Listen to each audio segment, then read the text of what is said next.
دودھ میں پانی۔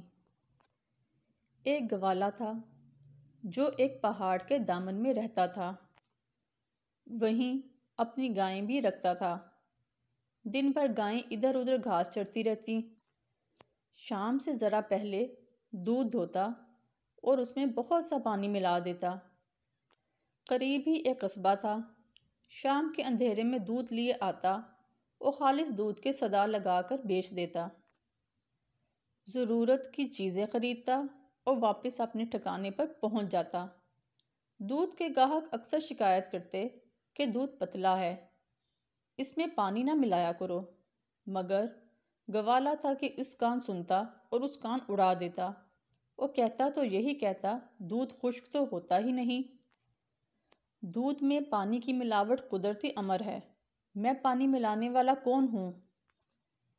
اسی طرح ایک عرصہ گزر گیا، گوالے کے پاس بہت سا روپیہ جمع ہو گیا اور اسے اپنی دولت مندی کا احساس ہونے لگا۔ اب وہ تن کر چلتا اور اینٹھا اینٹھا پھرتا، کسی کی شکایت پر کان نہ دھرتا۔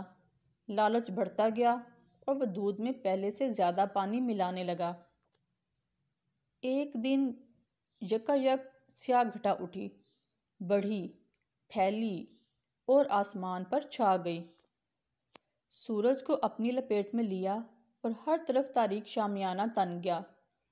گوالا بہت خوش ہوا کہ اب میم برسے گا، گھاس بڑھے گی، گائیں کھائیں گی اور زیادہ دودھ دیں گی۔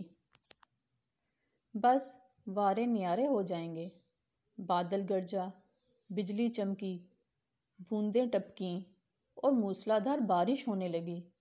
اولے پڑنے لگے اور ہر طرف پانی ہی پانی ہو گیا۔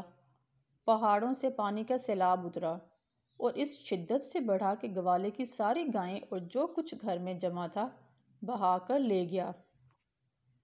اب گوالے کے پاس نہ گائیں تھیں نہ نقدی، پریشان تھا اور گھبراہٹ میں ہر شخص سے کہتا تھا کہ میں نے ایسا سیلاب نہ کبھی دیکھا نہ سنا تھا، معلوم نہیں اتنا پانی کہاں سے آ گیا۔ ایک عقل مند نے سنا تو کہا، یہ وہی پانی ہے جو تم دودھ میں ملایا کرتے تھے، خدا نے اسی پانی کو سیلاب بنایا اور تمہیں بے ایمانی اور بددیانتی کی سزا دی۔